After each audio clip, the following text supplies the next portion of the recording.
விஷுவலஜி நேயர்களுக்கு வணக்கம். இன்னைக்கு நம்ம பார்க்க போகிற படம் வந்து ஷியாம் மற்றும் பிரவீன் இயக்கத்தில் சரத்குமார், இனியா, கலையரசன் மற்றும் பல நடிப்பில் வெளிவந்திருக்கிற படம் வந்து ஸ்மைல் மேன். இது வந்து ஒரு கிரைம் த்ரில்லர் படம். படத்துடைய ஆரம்பத்தில் பார்த்தீங்கன்னா ஒரு மலையில் வந்து ஒரு யாரோ ஒருத்தர் சுடப்பட்டு சாகிறாரு. சரத்குமார் வந்து அதை தேடி போகிறாரு. அந்த இடத்துலேருந்து ஒரு கொலைகாரன் தப்பி வர்றான். அவனை கார் எடுத்து துரத்திட்டு போகும்போது அவருடைய கார் வந்து ஆக்சிடென்ட் ஆகிடுது. கொலைகாரன் வரான். சரத்குமார் மண்டையில் ஒரு போடு போட்டு மண்டை பழந்துட்டு போயிடறான். சரத்குமார் மறுபடியும் ஒரு 6 மாதம் ஒரு 5 வருஷம் லேட்டர் அப்படின்னு சொல்லிட்டு படம் வருது. 5 வருஷத்தில் அவருக்கு வந்து தலையில் அடிப்பட்டதில் எல்லா விஷயங்களும் கொஞ்சம் கொஞ்சமாக மறக்க ஆரம்பிச்சிடுறார். இப்படி மறக்கும் போது மறுபடியும் ஒரு அந்த பேட்டர்ன் சைக்கோ கொலைகள் வந்து தொடருது. இப்போ அதை விசாரிக்கிறதுக்கு வந்து ஒரு சிஐடி டீம் ஒன்று போடுறாங்க. அந்த டீம் வந்து சரத்குமாரோடைய உதவியை தேடி போகிறாங்க. சரத்குமார் வந்து என்னால் முடியாது, எனக்கு வந்து ஞாபக மருத்து அதிகமாகிடுச்சு, என்னால் பண்ண முடியாது அப்படின்றாங்க. டாக்டர் வந்து நீ போனீன்னா ரிஸ்க் எடுத்தீங்கன்னா நீ ரொம்ப யோசிச்சா உன்னுடைய மூளை பாதிக்கும், மொத்தமாக மறந்துடும் அப்படின்றாங்க. இல்லை, நான் கண்டிப்பாக போய் பண்ணி ஆகணும். எப்படி இருந்தாலும் 1 வருஷத்தில் போக போகிற ஞாபகம் மருதி 1 மாதத்தில் போக போது நான் போய் காவல்துறையில் என்னுடைய சேவையை தொடர்றேன் அப்படின்னு சொல்லிட்டு வந்துடுறாரு. வந்து அந்த கொலைகளை தேடுறாங்க எல்லாருமே. அப்படி தேடும்போது அந்த கொலையை யார் செய்கிறா, எதுக்கு செய்கிறா, அந்த கொலைக்கும் சரத்குமாருக்கும் என்ன சம்பந்தம் இருக்குது அப்படின்ற மாதிரி எடுத்துகிட்டு போகிறாங்க அந்த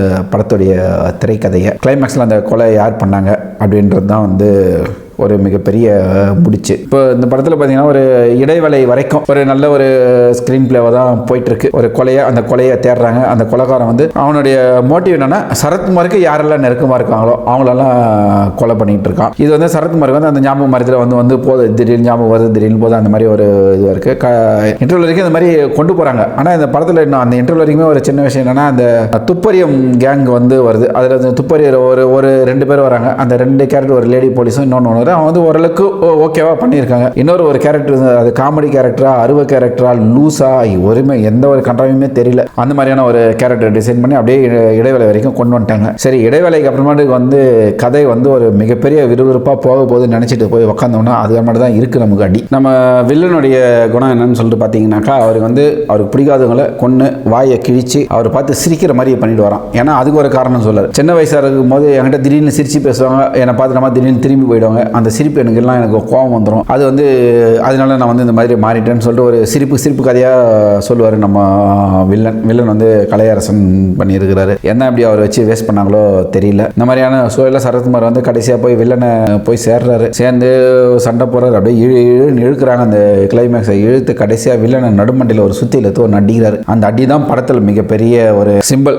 எதுக்குடா இந்த படத்தை பார்க்க வந்தீங்கன்னு சொல்லிட்டு பார்க்க வரோம் மண்டையில் மண்டையை பொழந்த மாதிரி ஒரு அடிப்பார். அடித்து படத்தை முடிக்கிறாங்க. அதுமாட்டுக்கு கிளைமேக்ஸில் சரத்குமாருக்கு எல்லாம் மறந்தது. இந்த மறதி வந்து நம்ம ஒரு சில நேரத்தில் நல்லது தான் நடக்கும் அப்படின்றாரு. அவர் சிரிச்சினே உட்காந்துட்டு இருக்கார். இந்த மாதிரியாக கொண்டு போய் முடிக்கிறாங்க தி ஸ்மைல் மேன். அந்த கிளைமேக்ஸில் சரத்குமார் சிரிக்கிறார். அதுதான் வந்து அவர் வந்து ஸ்மைல் மேன் அப்படின்ற ஒரு சிம்பிளை காட்டியிருக்கிறாங்க இயக்குநர்கள்.